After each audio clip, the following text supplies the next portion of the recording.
Bismillahirrahmanirrahim. Assalamualaikum warahmatullahi wabarakatuh. Bertemu kembali dengan Bapak dan kali ini kita memasuki pertemuan yang terakhir atau pertemuan yang ke-15 di mana materinya tentang negosiasi.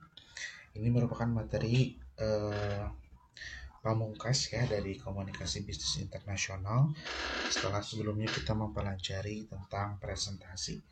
Dan kali ini adalah tentang negosiasi, di mana negosiasi juga sama dengan seperti halnya presentasi, bahwa negosiasi ini juga bisa dilakukan atau bukan hanya dilakukan bagi seorang marketer saja ya atau tenaga penjual begitu, tapi negosiasi ini juga dilakukan oleh berbagai bidang ya di dalam perusahaan, baik itu di bidang SDM yang mereka bisa bernegosiasi tentang program, kemudian di bagian operasional juga berkaitan dengan pekerjaannya di bagian produksi, dan juga bagian keuangan dia juga bernegosiasi berkaitan dengan anggaran. Namun tentu negosiasi ini lebih banyak digunakan oleh para marketer, di mana negosiasi ini dilakukan kepada pihak di luar perusahaan atau yang kita biasa mengenal adalah konsumen atau calon customer gitu ya. Nah, di dalam negosiasi ini ada beberapa yang ingin disampaikan berkaitan dengan teknik-teknik di negosiasi, kemudian tahapan-tahapan negosiasi, sehingga saudara bisa memahami bagaimana proses negosiasi yang baik, yang dimana negosiasi yang baik itu adalah tercapainya tujuan perusahaan yang kemudian menjadi tugas tenaga penjual, misalkan begitu ya, dimana tujuan perusahaannya adalah menjual produk. Namun menjual produk atau jasanya mendapatkan keadaan yang win-win solution ya. Artinya seorang negosiator berhasil mendapatkan dealing point dengan menguntungkan, namun di sisi lain juga tidak merugikan kepada konsumennya. Itulah berkaitan dengan negosiasi. Kita langsung mulai saja. Adapun pengertian negosiasi merupakan suatu proses komunikasi di mana dua pihak antara negosiator ya atau komunikator dengan komunikan atau dengan konsumennya atau pihak yang akan dinego gitu ya, masing-masing dengan tujuan dan sudut pandang mereka sendiri. Tolong diingat, di sini ada tujuan dan sudut pandang masing-masing ya. Berusaha untuk mencapai kesepakatan yang memuaskan kedua belah pihak tersebut mengenai masalah yang sama. Jadi sebetulnya di dalam negosiasi itu adalah proses di mana satu pihak untuk membicarakan sesuatu hal atau berbicara terhadap pihak lain, di mana tujuannya adalah saling menguntungkan. Saling menguntungkan karena mereka memiliki masalah ini ya, di mana masalah seorang negosiator adalah ingin adanya dealing point ya, ingin adanya kesepakatan yang menguntungkan bagi dirinya. Nah, di konsumen juga ada masalah, yaitu kebutuhan, keinginan konsumen yang ingin terpenuhi. Nah, dengan adanya negosiasi ini, maka kedua belah pihak tersebut bisa bekerja sama atau bisa menjadi mitra gitu ya. Lalu tadi disampaikan tentang sudut pandang, bahwasannya sebagai negosiator ini perlu memperhatikan sudut pandang dirinya seorang negosiator dan juga sudut pandang seorang calon konsumennya ya.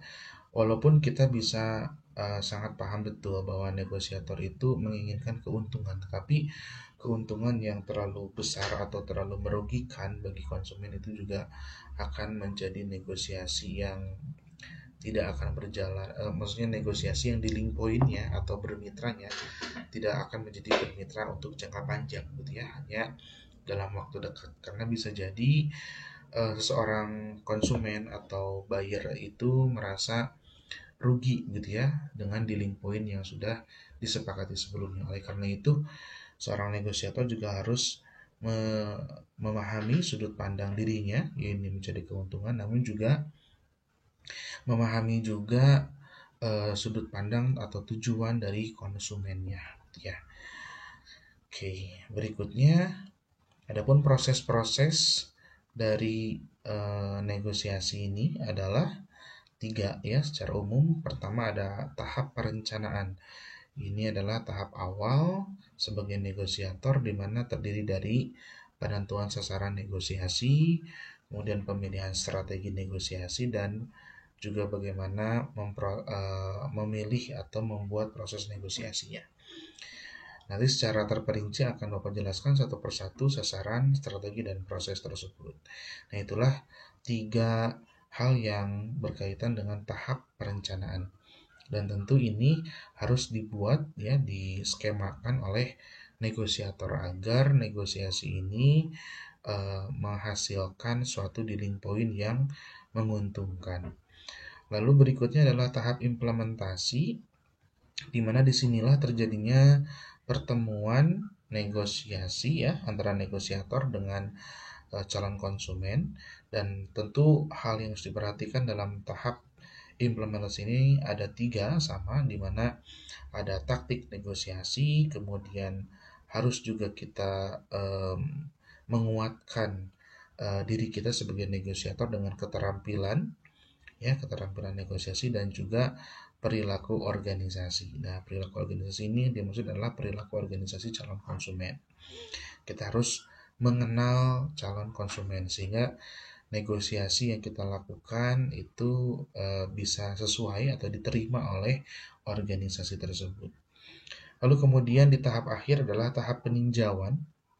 Tahap peninjauan ini tak lain itu artinya evaluasi ya, evaluasi penilaian apakah negosiasi yang sudah dilakukan itu menguntungkan bagi produsen atau bagi penyedia jasa begitu ya, atau merugikan.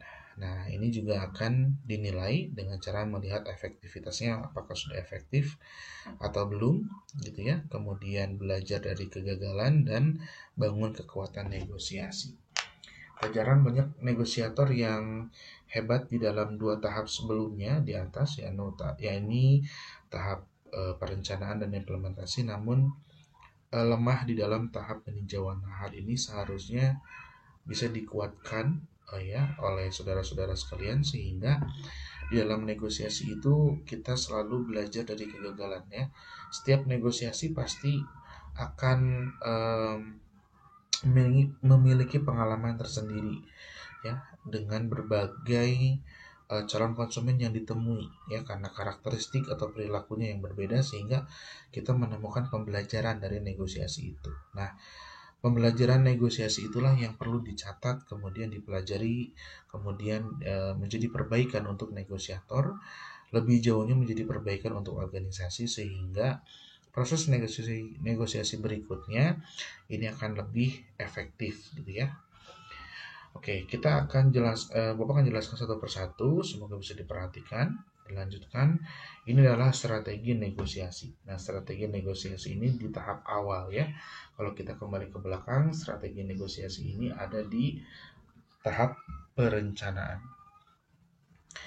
Nah, sebelumnya untuk sasaran negosiasi ini tentu tadi sudah dijelaskan, di mana sasaran negosiasi kita adalah mendapatkan dealing point dengan menguntungkan gitu ya. Tentu dalam sebuah bisnis kita selalu memperhatikan cost and benefit, di mana cost itu adalah bisa biaya produksi atau biaya pengiriman gitu ya, atau biaya pengemasan, dan jangan sampai biaya itu lebih besar daripada harga yang kita dapatkan, atau ya tidak menguntungkan, besar pasak daripada tiang. Tentu sasaran negosiasi ini adalah menguntungkan. Namun bukan hanya saja menguntungkan, tetapi juga tadi sudah Bapak sampaikan tentang win-win solution ya, di mana dealing point-nya bisa bermitra untuk jangka panjang ya. Kita memuaskan pelanggan, kita memuaskan calon konsumen sehingga menjadi pelanggan. Setelah menjadi pelanggan, kita akan mendapatkan loyalitas konsumen tersebut. Nah, dengan loyalitas itu dia bisa menjadi merekomendasikan produk kita, jasa kita, bisnis kita, perusahaan kita gitu ya. Kemudian juga dia akan membeli ulang, dan dia juga akan mencari informasi. Nah, itu adalah tujuan-tujuan atau sasaran negosiasi. Berikutnya tentang strategi negosiasi. Ini dia ada strategi kooperatif, di mana strategi kooperatif ini adalah strategi yang baik, yang diutamakan untuk bisa diraih begitu ya, atau diupayakan harus bisa dilakukan oleh negosiator. Yang dimaksud dengan strategi kooperatif itu ciri-cirinya kira kita berhasil mencapai win-win solution ya. Win-win solution diperlihatkan dengan kemitraan untuk jangka panjang. Dari sisi waktu ini harus lebih daripada 1 tahun ya. Kalau dealing pointnya sudah berkali-kali, lebih dari 1 kali atau bahkan lebih dari 2 kali, kemudian dari sisi waktu lebih dari 1 tahun, artinya kita sudah berhasil melaksanakan strategi kooperatif dalam negosiasi. Di win-win solution ini untung bagi kita dan untung bagi calon pelanggan atau untung bagi pelanggannya ya.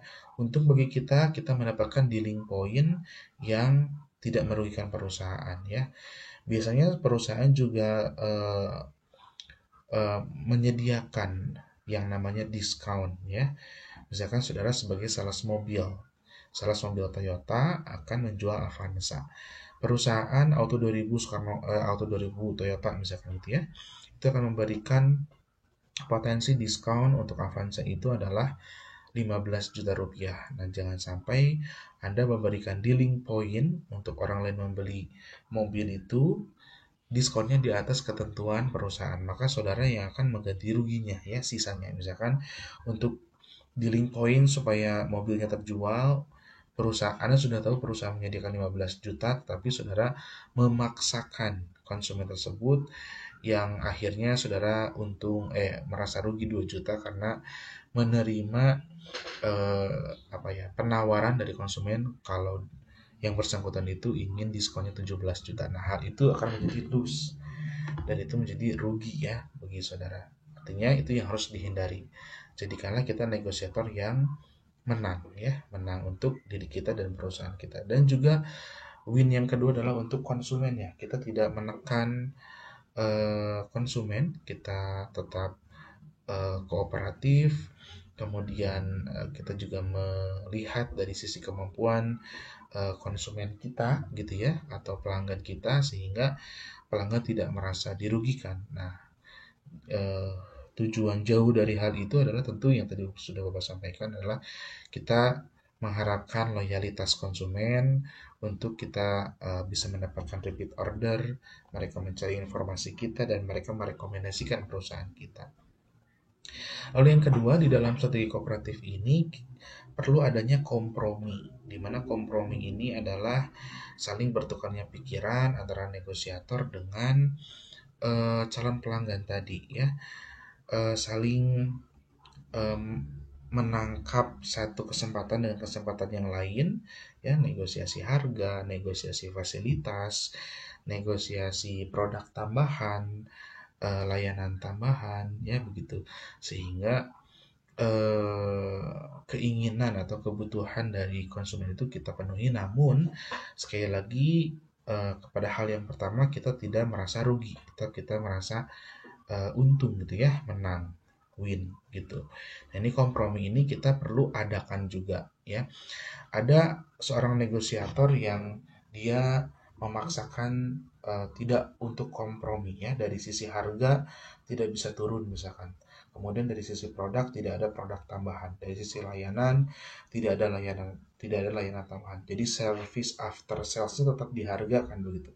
Contoh misalkan Bapak bisnis di bidang IT yang dijualnya adalah produk website.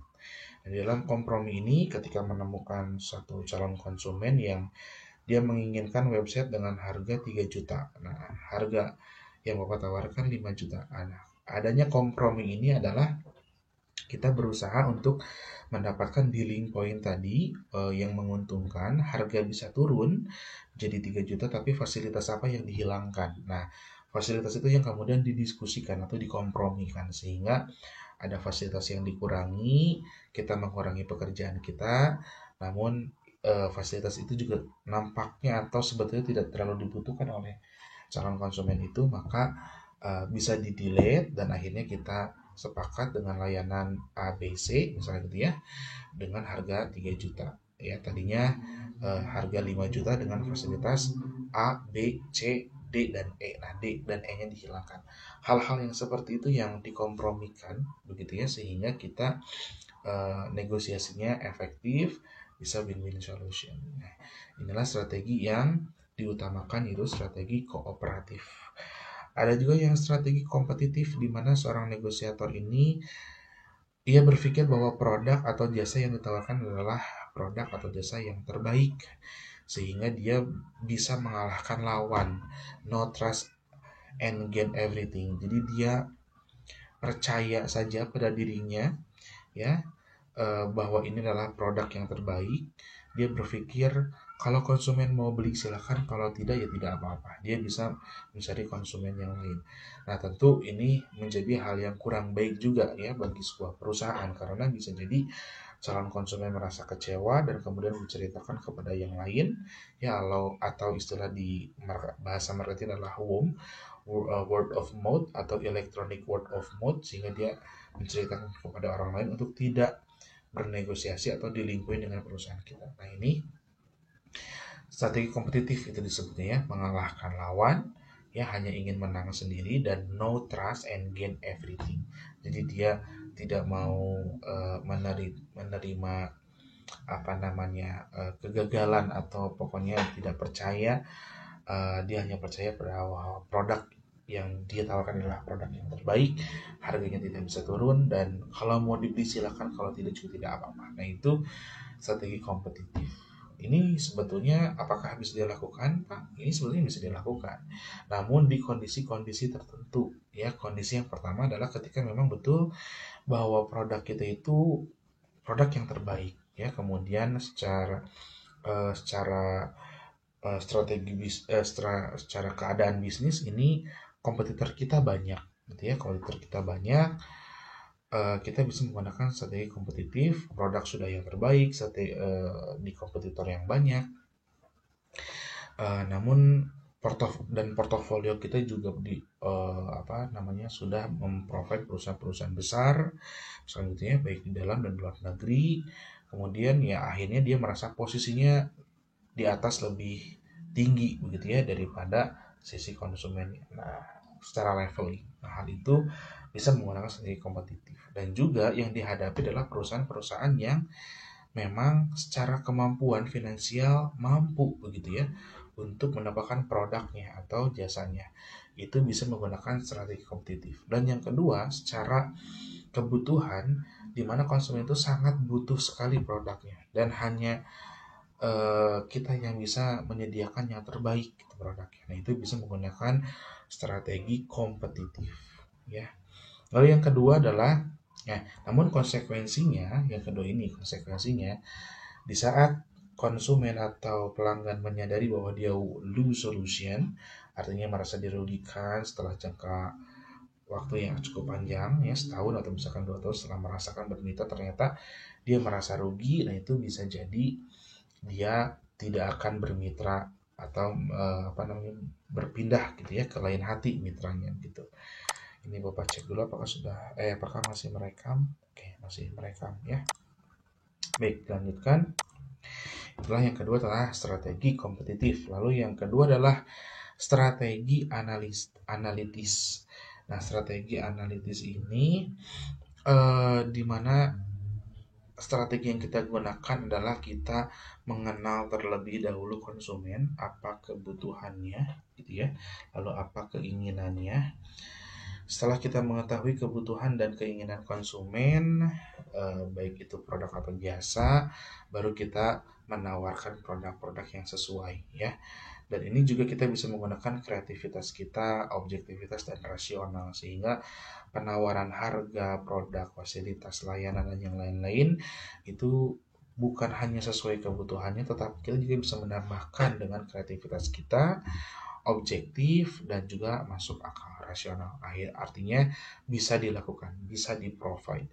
Nah, yang pertama dan yang ketiga ini yang bisa menjadi rekomendasi ketika kita bernegosiasi ya. Dalam hal ketika konsumennya itu atau dalam hal ketika kita ingin bermitra untuk jangka panjang, yang strategi kooperatif dan strategi analitis gitu ya. problem solver, kita menggunakan kreativitas, objektif, dan rasional. Nah, untuk yang strategi analitis ini, ketika kita sudah bisa menawarkan produk gitu ya, atau jasa yang sesuai dengan kebutuhannya, lalu kita memberikan harga yang sangat cocok bagi konsumen, ini juga sama halnya dengan strategi kooperatif, di mana akan terjadinya kemitraan untuk jangka panjang. Nah, hal kemitraan jangka panjang sering Bapak sampaikan dalam materi ini karena di dalam negosiasi itu adalah salah satu tujuan ya dalam negosiasi bisnis. Karena di dalam ilmu pemasaran pun untuk mendapatkan konsumen yang baru akan mengeluarkan biaya yang lebih besar dibanding memelihara konsumen yang ada. Oleh karena itu, betapa pentingnya win-win solution di mana penggunaan strategi kooperatif bisa dilakukan dan strategi analitis. Begitu ya, sehingga tadi kemitraannya bisa untuk jangka panjang. Lalu berikutnya setelah kita mengetahui 3 strategi negosiasi ini, berikutnya kita akan beranjak pada materi tentang proses negosiasi. Di mana proses negosiasi ini adalah proses hari H negosiasinya. Yang pertama ada persiapan. Secara tim kita harus persiapkan, kemudian secara materi kita juga harus persiapkan, baik itu PowerPoint, flyer, atau alat negosiasi lain, alat presentasi lainnya, gitu ya. Lalu selain itu juga kita berpenampilan yang baik, kondisi mental yang juga harus baik. Nah itu di dalam persiapan. Jadi kita mental itu janganlah bernegosiasi dalam keadaan yang lelah ya, atau yang tidak baik atau sedang sakit begitu, karena proses negosiasi itu nanti akan terganggu begitu ya dengan kurangnya sehatnya mental kita gitu ya. Lalu setelah ada persiapan kita bertemu meet up, itulah kontak pertama. Di kontak pertama ini kita akan mendapatkan first impression dan bahkan kita memberikan first impression. Kita mendapatkan first impression dari calon konsumen kita dan calon konsumen kita juga sama mendapatkan first impression dari kita ya. Kontak pertama ini kita perlu memperhatikan materi komunikasi bisnis sebelumnya tentang bagaimana berjabat tangan, sikap gitu ya, berpakaian, kemudian juga berkaitan dengan pemilihan tempat harus yang tepat begitu ya, kemudian juga pemilihan waktu yang tepat, dan tentu kita perlu kedisiplinan untuk mendapatkan hal yang positif. Kalau di AIDA disiplin waktu atau sebelum waktu presentasi kita sudah siap, sudah ada di tempat, itu kita sudah mendapatkan attention gitu ya. Itu kontak pertama. Nah, kontak pertama ini juga biasanya tidak harus langsung negosiasi ya. Ini tergantung atau fleksibel melihat dari calon konsumennya. Kalau calon konsumennya memang dirasa terlihat sangat sibuk, kemudian dia menyampaikan, saya tidak punya waktu lama, kita dengan kontak pertama yang singkat, hanya kenalan, job sedikit, kemudian menanyakan kabar, atau greeting lainnya, kita bisa langsung bernegosiasi. Namun, banyak terjadi di link point itu justru di kontak pertama ini yang agak lama, dimana setelah perkenalan, kemudian kita basa-basi sedikit begitu ya. Kalau di Indonesia lebih kepada yang timur seperti itu, lebih banyak ke basa-basinya. Tapi kalau orang di negara barat itu biasanya straight to the point. Tapi untuk menggunakan joke kemudian saling menyapa kabar itu menjadi hal yang lumrah di kontak pertama. Nah, jadi kita perlu melihat juga bagaimana kondisi dari calon pelanggan sehingga kita bisa lebih fleksibel, apakah dia sedang sibuk, artinya kita langsung bisa straight to the point, atau dia bisa berbicara untuk waktu 1 jam atau 1 jam setengah, maka kita bisa menggunakan waktu 1 jam atau 1 jam setengah itu dengan efektif ya, dimana kontak pertama ini kita bisa membuat suasana yang lebih hangat terlebih dahulu sehingga munculnya attention yang sangat baik, tanggapan positif gitu ya didapatkan untuk ke proses berikutnya. Nah, proses berikutnya adalah konfrontasi, di mana konfrontasi ini kita mulai menawarkan produk ya kita mulai menawarkan sesuai keinginannya.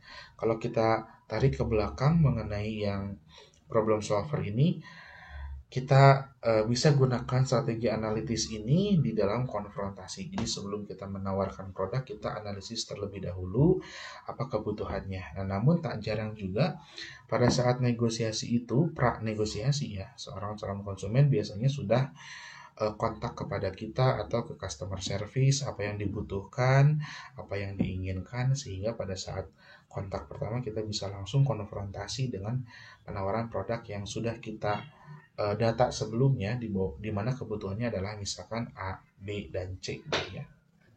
Gitu. Lalu setelah konfrontasi, kita tawarkan produk, jasa, layanan kepada calon konsumen.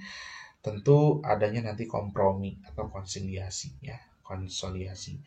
Nah, proses konsiliasi dan kompromi ini hal yang sangat penting, hal yang sangat hal yang sangat dinanti-nanti ya, dan ini hal yang sangat berpengaruh kepada dealing point nanti.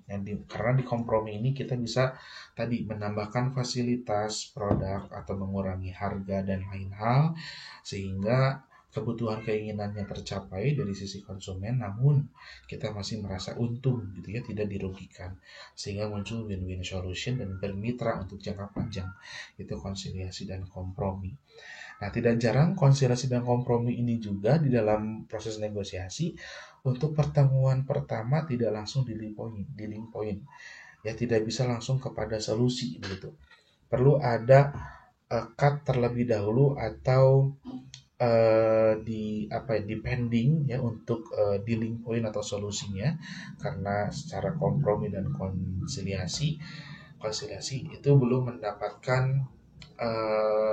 win-win solution tadi, belum mendapatkan poin-poin untuk deal atau dealing point yang pas ya, sehingga tidak jarang dalam proses negosiasi ada negosiasi yang dilanjutkan untuk pertemuan kedua, ketiga, dan seterusnya, karena proses kompromi ini bisa sekali sangat panjang, terutama di dalam produk-produk yang secara biaya besar, kemudian maintenance-nya juga dibutuhkan maintenance yang sangat berbiaya besar, atau alat-alat berat, atau di mana produk-produk yang digunakan untuk waktu yang lebih lama ya, untuk 10 tahun atau bahkan untuk puluhan tahun, misalnya negosiasi atau kompromi berkaitan dengan perizinan usaha. Nah, itu bisa dilakukan beberapa hari ya, konsiliasi atau komprominya.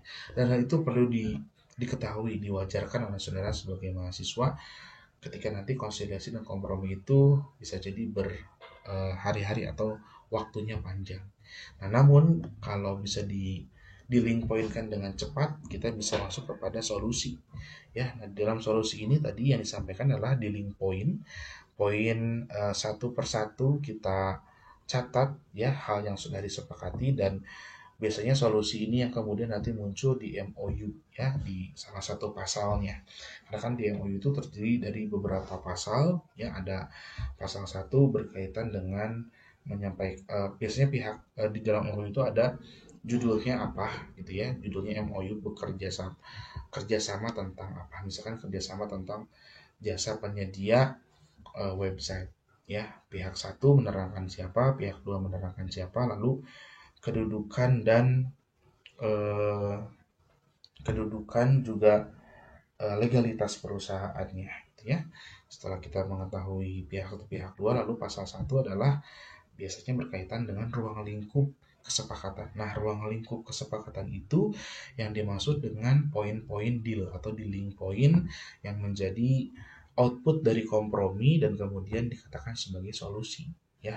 Nah, ruang lingkup kerjasama itu ada di MOU gitu, Memorandum of Understanding, dan itu nanti ditandatangan di atas materai biasanya oleh kedua belah pihak tersebut. Namun setelah MOU itu Pak, apakah bisa berubah? Bisa, solusi ini bisa berubah. Nanti setelah dijalani dirasa ada perubahan, akan kembali ke kompromi begitu ya, kembali ke kompromi, bahkan bisa kembali ke konfrontasi, nanti kompromi, nanti dibuat solusi berikutnya. Solusi yang kedua dan seterusnya itu disebut adendum dari MOU itu ya. Adendum atau perubahan sebagian atau seluruhnya dari Memorandum of Understanding. Nah, itu adalah proses negosiasi. Persiapan, kontak pertama, konfrontasi, penawaran produk begitu ya. Lalu kompromi atau konsiliasi dan dealing pointnya, solusinya. Nah, berikutnya adalah tahap implementasi. Kalau yang tadi adalah proses negosiasi, ini adalah berikutnya tahap implementasi. Nah, ini tahap implementasi pada saat betul-betul di dalam kompromi, begitu ya.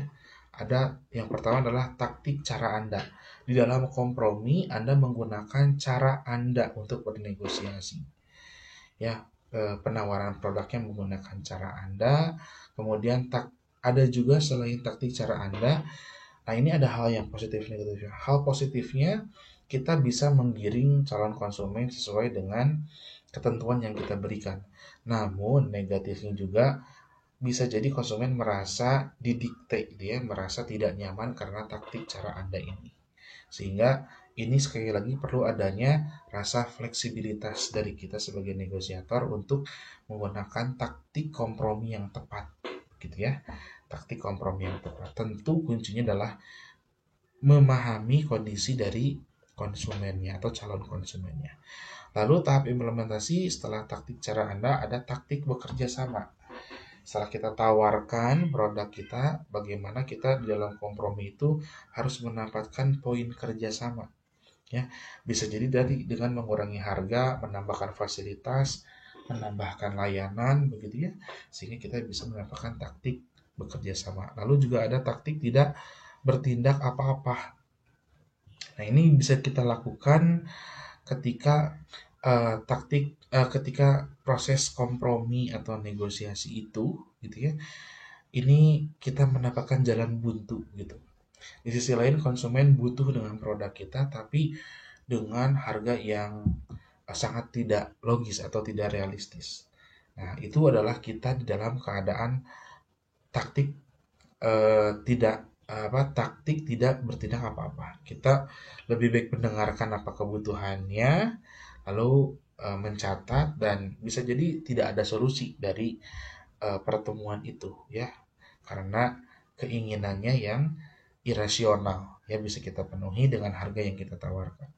Jadi kita cukup mendengarkan, taktik tidak bertindak apa-apa. Nah, di sini kalau tidak kemudian melangkah pada berikutnya, kita hanya menerima, mendengarkan dari satu sisi konsumen saja, menerima kebutuhan dan keinginannya, tapi kita tidak bisa memenuhinya, gitu ya. Itu tidak bisa melangkah ke tujuan berikutnya. Nah, namun apabila setelah kompromi, konsiliasi, ya, negosiasi juga dengan pihak internal perusahaan bahwa bisa jadi harganya turun atau sebaliknya kita berkompromi dan dia yang terbawa dengan kompromi kita baru bisa melakukan taktik melangkah ke tujuan lain. Gitu ya. Nah, di dalam taktik melangkah tujuan lain ini juga ini sebetulnya strategi yang bisa digunakan ya, atau taktik yang mesti digunakan ketika kita merasakan atau mendapatkan keadaan yang tidak bisa penawaran lagi. Artinya penawaran sudah yang kita tawarkan itu tidak diterima konsumen, atau konsumen inginnya sangat tidak masuk akal untuk bisa kita provide, gitu ya. Nah, itu kita bisa melangkah ke tahap berikutnya. Artinya kita bisa berbicara tentang hal-hal yang lain di luar dealing point kita, begitu ya. Namun masih berkaitan dengan hal negosiasi. Nah, kita bisa berbicara tentang portofolio perusahaan, ya, di mana portofolio perusahaan itu adalah konsumen-konsumen yang sudah bekerja sama dengan kita. Lalu kita juga bisa melangkah ke tujuan yang lain seperti halnya manfaat-manfaat lain dari produk, atau juga kita bisa menawarkan produk yang lain yang barangkali harganya lebih cocok, ya, untuk calon konsumen tersebut. Itu taktik melangkah ke tujuan lain itu secara singkat kita beralih topik, gitu ya, untuk tetap mendapatkan dealing point ya, tetap untuk berkaitan dengan atau tetap membahas apa yang sedang kita provide. Nah, namun tujuannya adalah untuk, kalau kasarnya atau negatifnya ya, bahasa negatifnya adalah mengalihkan isu gitu ya, mengalihkan isu untuk kembali ke isu yang utama. Isu yang utamanya adalah dealing point di produk yang pertama. Nah, itu kita bisa melakukan taktik melangkah ke tujuan lain gitu ya, membahas hal yang lain. Nah, inilah tahap implementasi atau tahap di mana kita melakukan kompromi. Bisa menggunakan taktik cara Anda, dilanjutkan dengan taktik untuk bekerja sama ya, melakukan dealing kesepakatan-kesepakatan yang disepakati secara kedua belah pihak untuk win-win solution. Bisa jadi kita tidak bertindak apa-apa ketika permintaan itu terlalu jauh untuk kita penuhi, dan kita bisa melakukan langkah ke tujuan lain, mengalihkan isu namun untuk dealing point yang sama gitu ya. Nah, untuk membuat efektivitas dalam proses negosiasi, kita juga perlu memiliki keterampilan negosiasi. Nah, keterampilan negosiasi ini perlu kita lakukan ya, atau perlu kita miliki di dalam hal persiapan. Di dalam persiapan tadi, jika kita tarik ke belakang, untuk proses persiapan ini adalah persiapan materinya, persiapan penguasaan kita ya, alat peraga jika dibutuhkan, tim gitu ya, atau hal-hal lain yang memang sekiranya dibutuhkan oleh calon konsumen. Nah, di dalam negosiasi yang baik, kita harus terampil mempersiapkan hal-hal yang tadi. Lalu berikutnya memulai negosiasi. Kita harus terampil memulai negosiasi untuk mendapatkan tanggapan yang positif, atau di dalam proses AIDA ini proses attention ya. Kita bisa menggunakan joke ya, atau basa-basi yang tidak menyakiti perasaan konsumen. Kita bisa menggunakan perhatian kita kepada calon konsumen. Nah, ini adalah satu contoh untuk memulai negosiasi atau perkenalan juga ya, minimal. Lalu berikutnya penggunaan ya strategi, keterampilan penggunaan strategi dan teknik. Nanti tekniknya akan Bapak jelaskan di bawah ya, strateginya yang tadi di atas. Kemudian keterampilan kompromi. Keterampilan kompromi ini dua hal yang mesti kita miliki. Pertama, kita harus mengetahui dulu kerangka atau batasan-batasan ya yang sudah perusahaan tetapkan. Kemudian kita juga yang keduanya mesti memahami kebutuhan dan kondisi konsumen. Nah, kita sudah pahami kebutuhan, kemudian kita sudah pahami kemampuan konsumennya, dan kita sesuaikan dengan kemampuan kita juga ya, dengan melihat rambu-rambu atau batasan-batasan yang sudah diberikan oleh perusahaan, sehingga dealing point tadi tetap tidak akan kita di posisi yang rugi begitu ya. Lalu kita juga harus terampil untuk menghindari kesalahan taktis. Nah, kesalahan taktis ini berkaitan dengan, contohnya adalah saudara ketika pada saat pertama ketemu tiba-tiba langsung menawarkan produk dengan harga yang sangat tinggi dengan tujuan keuntungan yang sebesar-besarnya. Itu menjadi kesalahan di dalam negosiasi. Ya, kesalahan taktis itu disebutnya. Itu harus dihindari. Lalu saudara bernegosiasi di dalam keadaan yang lemah ya. Maksudnya misalkan perusahaan terkena isu yang negatif, nah itu saudara harus bisa menghindari itu ya, tidak perlu negosiasi. Kita harus membuat citra hal yang positif terlebih dahulu untuk mendapatkan dealing point yang baik juga. Lalu Anda bersikeras menawarkan produk dengan tidak memperhatikan konsumen. Anda tidak peduli dengan rugi yang dirasakan oleh konsumen ketika dealing point itu terjadi. Nah, itu kesalahan taktis di dalam bernegosiasi. Lalu persiapan yang baik ya, persiapan yang baik dalam hal pemilihan tempat, kemudian waktu kita harus ada on time, ada in time, itu harus diperhatikan gitu ya. Kita harus bisa lebih hadir, lebih awal gitu ya, untuk kita bisa mendapatkan hal yang positif. Kemudian berlatih, di mana keterampilan negosiasi ini juga perlu dilakukan dengan cara berlatih negosiasi ya. Namun seiring jam terbang yang saudara akan miliki, sebetulnya berlatih ini akan lebih sedikit nanti ya, intensitasnya yang dibutuhkan ketika saudara sudah memiliki jam terbang negosiasi yang banyak.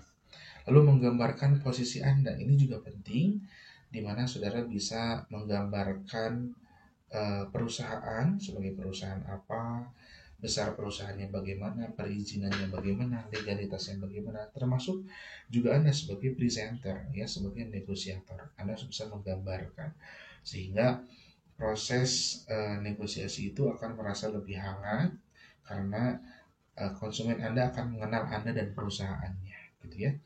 Kemudian membuat usulan untuk konsumen, usulan yang tentunya ini yang menguntungkan untuk konsumen. Jadi memang penting kita bisa mengetahui produk atau produk knowledge yang lengkap gitu ya, yang baik, yang sudah disiapkan oleh perusahaan sehingga kita bisa membuat usulan-usulan yang bermanfaat bagi konsumen. Kemudian berikutnya adalah keterampilan penawaran.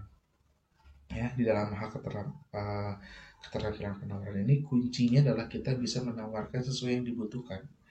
Bukan kita menawarkan semua produk kita kepada satu konsumen, karena itu akan menjadi over position akhirnya, yang menjadi confuse untuk calon konsumen. Dia akan memilih produk yang mana. Contoh misalkan saudara sebagai sales perbankan atau disebutnya sales assistant,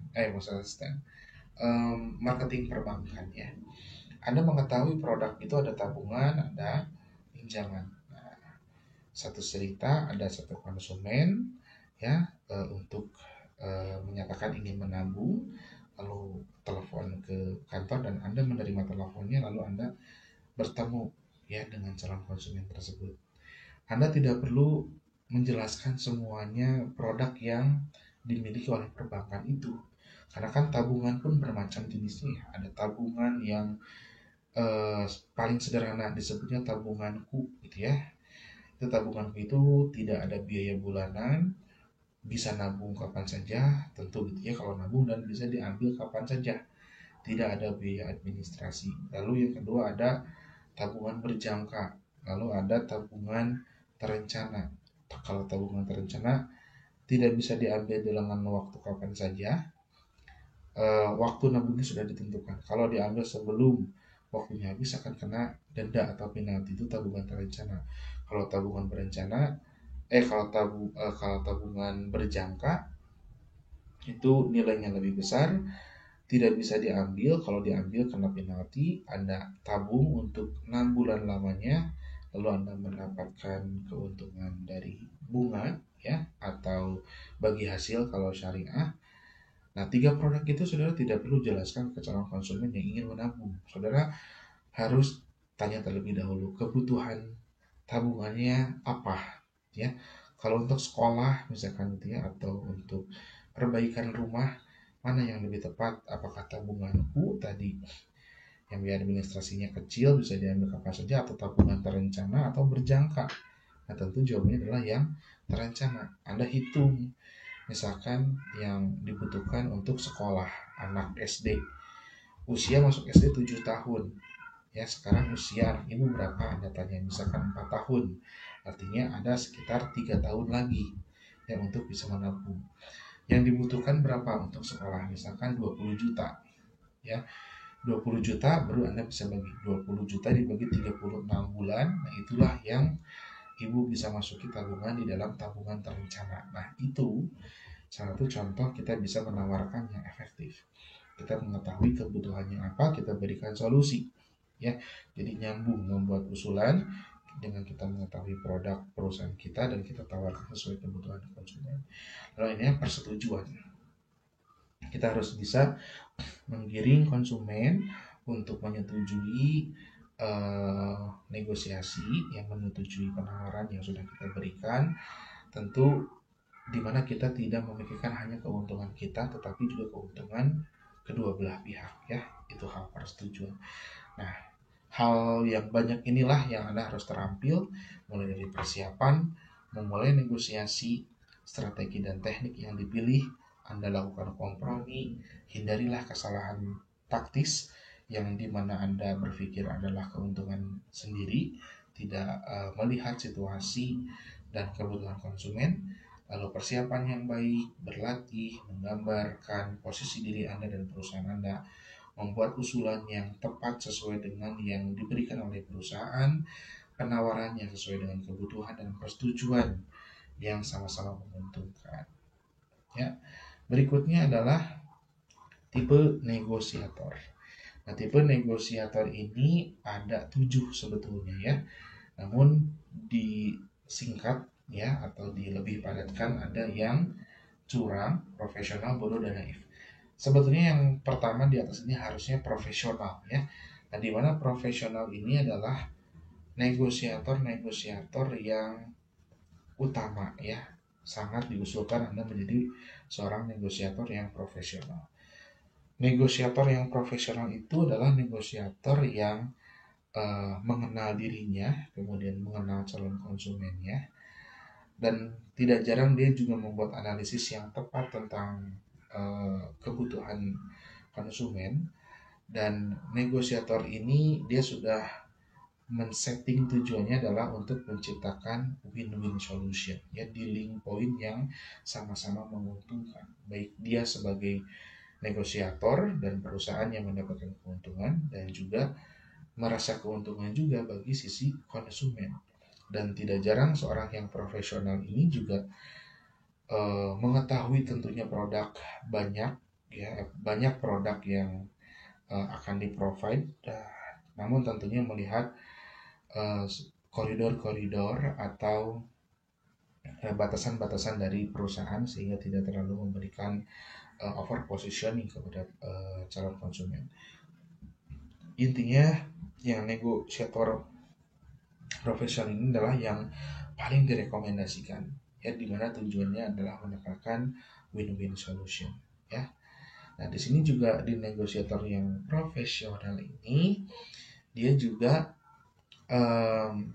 tidak memaksakan calon konsumennya, ya, tidak memaksakan untuk dealing point, intinya adalah untuk win-win solution. Untuk yang kedua adalah negosiator yang curang. Ini hanya memikirkan dirinya sendiri, keuntungan dirinya sendiri, win dirinya sendiri, ya, tanpa melihat kemampuan, kemudian tanpa melihat dampak atau outcome ke belakang. Outcome dengan output beda. Negosiasi outputnya adalah dealing point. Nah, kemitraan jangka panjang itu adalah outcome, dan juga loyalitas, kepuasan itu outcome. Jangan kita hanya mendapatkan output di dalam negosiasi, tapi juga kita harus mendapatkan outcome, ya. Bermitra jangka panjang, merasa puas, merasa loyalitas kepada mendapatkan loyalitas, dan juga apapun kebutuhan konsumen itu akan kembali kepada kita, ya. Tak jarang seorang negosiator yang baik dirinya, ya, contoh sebagai sales mobil, tapi dia tidak menjadi negosiator yang curang, dia memperhatikan keuntungan konsumen.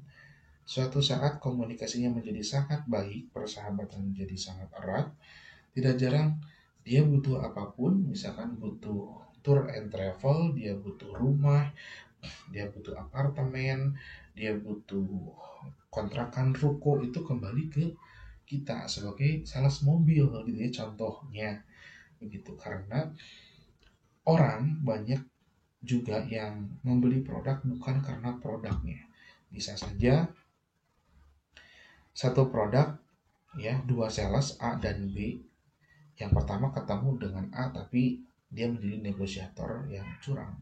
Tetapi produk yang sama, kita sebagai orang yang B, kita hadir kepada dirinya sebagai negosiator yang profesional. Tidak jarang dengan produk yang sama dia memilih kita. Artinya variabelnya adalah kita, bagaimana diri kita menjadi negosiator yang baik, yang melihat bukan hanya dari sudut pandang perusahaan, sudut pandang kita sebagai negosiator, tapi juga sudut pandang konsumen kita ya. Jangan sampai merugikan calon konsumen atau konsumen. Nah, berikutnya adalah negosiator bodoh. Negosiator bodoh ini adalah negosiator yang tidak memiliki kemampuan, keterampilan negosiasi, kemudian dia juga tidak mengerti produknya, sehingga dia juga secara mentally tidak ada motivasi untuk dealing point. Artinya ya dia hanya melaksanakan tugas saja begitu, tanpa melihat apakah ini targetnya perlu tercapai atau tidak. Negosiator bodoh. Dan itu juga tidak menjadi solusi, tidak memberikan solusi, tidak memberikan tawaran yang menarik, sehingga tidak terjadi kesepakatan dalam negosiasi. Nah, negosiator yang bodoh. Lalu negosiator yang naif, ini kebalikannya dari yang bodoh tadi. Yang naif ini secara singkat dia tidak punya sikap. Negosiator naif hanya akan terangsang apabila dia dirangsang oleh calon konsumen atau lawan bicaranya, kemudian dia menangkap pernyataan itu secara positif, lalu berikutnya dia merespon. Padahal itu bisa saja mengurangi atau merugikan dirinya sendiri atau perusahaan. Itu negosiator yang naif. Nah, ini tentunya harus dihindari ya, yang curang, yang bodoh, yang naif ini kita harus menjadi yang negosiator profesional. Baik, nah itulah materi tentang negosiasi, di mana secara singkat kita belajar tentang tipe negosiator, kemudian keterampilan bernegosiasi, tahap implementasi, kemudian juga kita belajar proses negosiasi, strategi negosiasi, dan proses negosiasi juga pengertian atau konsepnya. Semoga hal ini bisa dipahami untuk saudara bisa mengerjakan tugas yang berkaitan tentang negosiasi. Tugas akan Bapak upload ke topik pertemuan 15. Mohon untuk bisa dikerjakan, kelompoknya sesuai dengan kelompok yang sebelumnya, dan dikumpulkan pada saat hari ujian akhir semester. Demikian materi negosiasi, dan demikian juga materi di mata kuliah komunikasi bisnis internasional. Semoga materi ini bisa dipahami. Semoga pembelajaran selama 1 semester dapat diimplementasikan, dipahami, dimengerti, dimaknai dengan cara diri Anda sendiri, dan juga harapannya di luar sana ya, di dalam praktis di lapangan, saudara sebagai pengusaha, pebisnis, atau nanti sebagai karyawan, atau sekarang sudah ada yang menjadi karyawan, saudara bisa melaksanakan ini semua ya, mulai dari bagaimana kita mengetahui konsep dasar komunikasi, lalu perbedaan komunikasi dalam perbedaan budaya, komunikasi di dalam organisasi gitu ya, presentasi, dan akhirnya kepada proses negosiasi. Mudah-mudahan bisa dilaksanakan betul, dan Bapak pamit undur diri. Mohon maaf yang sebesar-besarnya apabila di dalam proses yang pertemuan terakhir ini secara video online untuk kelas J dan kelas K di tahun 2022 ini, semoga tidak mengurangi rasa hormat Bapak kepada kalian. Tentu itu tidak menjadi mengurangi ya kalau Bapak. Semoga ini juga mendapatkan hal yang positif dari saudara-saudara sekalian terhadap mata kuliah ini, komunikasi bisnis internasional. Dan terima kasih selama 1 semester ini setelah bekerja sama dengan baik, saudara secara kesimpulan umum pribadi Bapak sudah bisa melaksanakan perkuliahan dengan baik.